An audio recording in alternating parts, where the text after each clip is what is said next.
Hey guys, today we're going to talk about foot pressure, feeling the heel, and how to drive through the heel.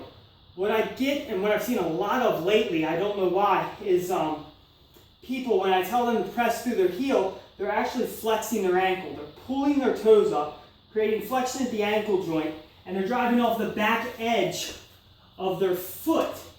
When I say heel, when I say push through the heel, what we're really saying is we want to drive through the entirety of this bone. It's called the calcaneus. We want to drive in all four corners and then straight through the middle. Driving off of that gives you a nice solid platform that you're going to drive down through this lower limb into the floor. You're going to be able to get the hip to engage and come up over.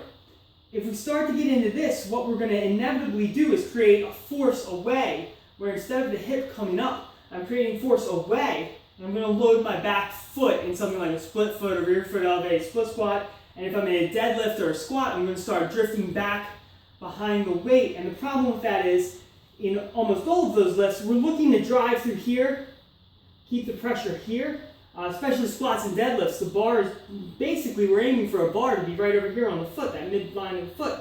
Well, if I start to do this and press back, I've changed that mechanic, and now I'm going to start drifting backwards, and I have to counteract that somehow. So I'll show you what this looks like in real life.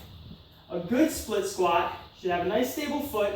You drop that back hip down, back knee down, foot didn't move, straight through that whole heel, straight through that whole heel. Now what I'm getting more and more of lately is downward good, and then press back and load up the back foot. Come down, press back and load up the back foot. And you can see I'm really not getting anything out of my hip, I'm just loading my knee.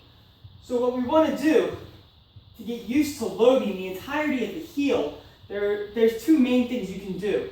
The first one, take some time, get out of your shoes, and just kind of rock back and forth on your feet.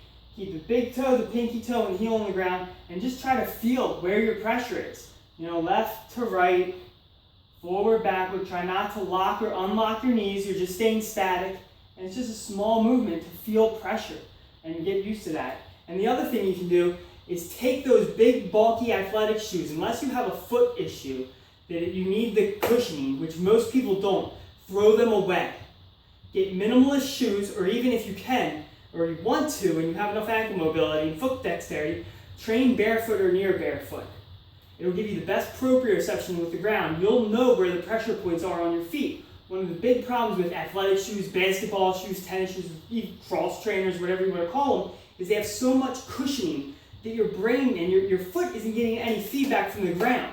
When you're pushing that heel down, it's basically getting swamped and moving left to right and all over the place. Your brain's not getting good feedback. So obviously in the shoe, the least amount of padding is around the ball, the foot, and the toes, so everyone gets used to pushing there, loading up there, and when they can't, their instinct is to flex it, get as much as I can back here, and just push straight away, because that's the only way they can compress that padding consistently.